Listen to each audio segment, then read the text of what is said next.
Even though the entire game was never close, Sunday's Dallas Cowboys loss came down to a handful of critical moments. Well, that was awful. For the third straight time this season, the Cowboys got blown out at home. They're now 0-4 in AT&T Stadium in the calendar year after going undefeated during the 2023 regular season. The Lions won 47-9, but things were pretty much over before the second quarter was even halfway done. These 5 plays were a big part of how that happened. CeeDee Lamb gets his end zone jump ball, can't make the catch. Through 5 games this year, the Cowboys' offense has been consistent about one thing: they move the ball well between the 20s but fizzle out in the red zone. That happened again in this game, but it's unsustainable against a Lions offense that can score the way they did on Sunday. The Cowboys started with the ball and quickly went down the field, with Dak Prescott throwing on all but 2 plays on the drive.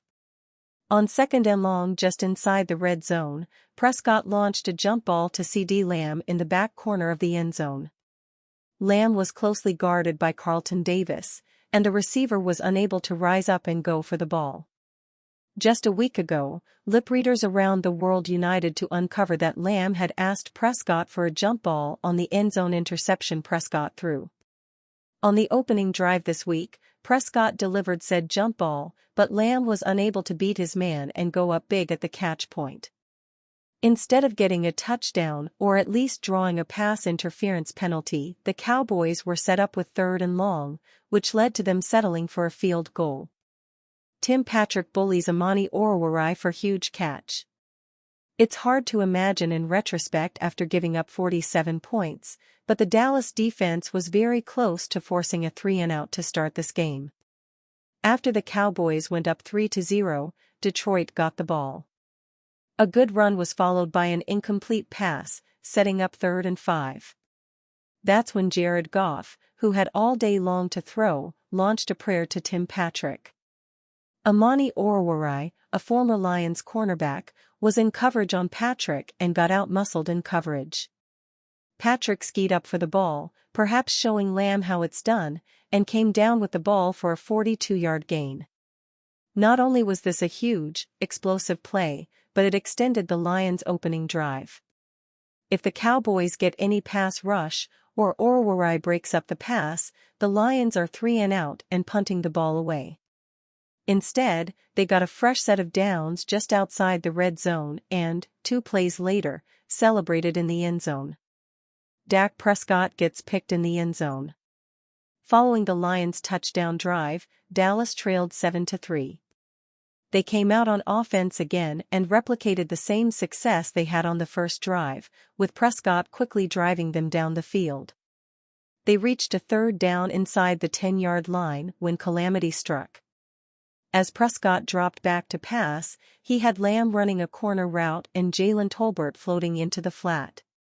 Prescott looked Tolbert's way and, when Brian Branch started to come down on Tolbert, he fired the ball to Lamb in the corner of the end zone.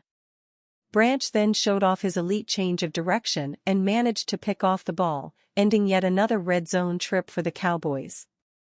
There was plenty to criticize on this play: the call, the throw, the lack of effort from Lamb to at least knock the ball down. It was a perfect encapsulation of how disjointed this offense has been in the red zone, and it cost them points in a game where they'd need every point they could get. Jake Ferguson can't haul in big pass. The red zone interception only resulted in a field goal, and the Cowboys were still in the game with a 10-3 deficit. All they needed to do was score a touchdown and things would be even again. On 2nd down of their next possession, Dallas ran a play-action bootleg concept with CeeDee Lamb designed to come open in the flat. As Prescott rolled out to his right, the defender easily picked up Lamb, and a free rusher was coming in Prescott's face with nobody open.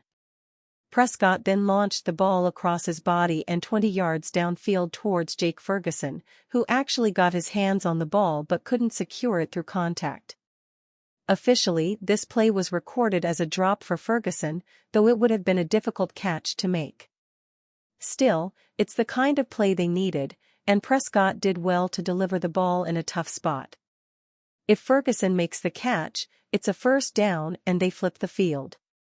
As it turned out, Dallas came up short on the next play, third down, and had to punt the ball. Lions dial up trick play that breaks big. That punt carried with it the feeling that the Cowboys were getting knee-deep into the danger zone. One more score from the Lions, and things could very well be over before halftime even hit. Two quick plays gained a first down for the Lions right around midfield. That's when offensive coordinator Ben Johnson delivered a knockout punch trick play, calling for a double reverse flea flicker, then saw Goff hit Sam Laporta wide open down the sideline for a 52-yard touchdown. With that, the Lions went up 17-3 and completely broke any last remaining shred of confidence the Cowboys may have had. Dallas would net 3 yards on their final 3 drives before halftime, while Detroit scored 10 more points before heading to the locker room. This trick play was the shot that broke the levee, and everything afterwards was just window dressing. There was nothing funny about Jerry Jones' most recent radio appearance. This was sad. Jerry Jones just celebrated his 82nd birthday, and he opened the door to speculation that he's losing it. He's not, but he is 82. He is a senior. He's going to have a few moments. He had one on Tuesday morning. On Tuesday, the owner of the Dallas Cowboys crossed a line that, in retrospect, it's hard to believe he didn't step over years ago. During his weekly appearance on 105.3 The Fan, hosts Sean Sharif and RJ Choppy pressed Jerry on the state of his team, and specifically an offseason that created their uninspiring 3-3 record. This is not your job. Your job isn't to let me go over all the reasons that I did something and I'm sorry that I did it, Jones told Sharif and Choppy. That's not your job. I'll get somebody else to ask these questions. I'm not kidding. From a radio standpoint, this is gold. From a Cowboys standpoint, this was awkward. From a personal standpoint, this was sad. Jerry being feisty is not bad. Not only is it entertaining, but it at least creates the perception that a man with more money than half of Western Europe still gives a damn. Implying in any way that he wants some version of a state-run media where he is asked, "Sir, what makes you so great?" is pathetic and uncharacteristic. He is the only owner, or general manager, who makes himself available to talk to the media after games, usually without fail. He will take any question, and 100% of the time finish the interview with a smile, handshake or a wink. The man can take it like few high-profile people can. With the precedent set by former team GM Tex Schramm, the Cowboys are one of the best teams in pro sports at dealing with the media. With limited exception, they welcome all commentary in a way that most teams would never consider. Because Jerry knows nearly all of sports journalism is really just free advertising for his franchise and league. Jerry makes himself available to the media for reasons beyond the fact that he just enjoys it. To Jerry, all of it is content. All of it is marketing. All of it is advertising. All of it moves the needle. All of it increases the value of the most valuable sports franchise in North America. He knows that no matter what he says, most of it will be forgotten in less than 10 minutes, as we will devour the next image, headline, or bite that comes across our screen or timeline. Anyone who takes the amount of stuff as Jerry is going to eventually snap. It's human nature. He is well aware of what is said and written about him. After a while, that's gotta hurt. Also, this is his team. This is ultimately all on him. He's earned it. For about 2.5 years I sat next to Sean and RJ on The Fan for these Tuesday morning interviews, then they canned me. Every now and then Jerry's exchanges with the hosts could become a little tense, but nothing too bad. Again, it never grew too bad because you can ask Jerry anything. Nothing Sean or RJ did was remotely out of line or inconsistent with how they normally handle this interview. The morning show pair have held this interview with Jerry for the better part of the last decade, and Jerry typically provides good fodder. Tuesday's segment was good fodder, until it wasn't. You really think you're gonna sit here with a microphone and tell me all of the things that I've done wrong without going over the rights? Jerry said. Listen, we both know we're talking to a lot of great fans, a lot of great listeners. And I'm very sorry for what happened out there Sunday. I'm sick about what happened Sunday. As his average roster plods through what is shaping up to be a disappointing, and average season, we may not forget this radio appearance. We might if it was 10 years ago. We're more apt to remember it because Jerry is 82, and currently our ears are loaded with observations and criticisms of high-profile senior citizen-aged leaders doing things that 82-year-old people are apt to do. Forget a few things. Say a few words out of order. Or, snap. It happened to Jerry. For the first time, Jerry Jones sounded like an angry old man.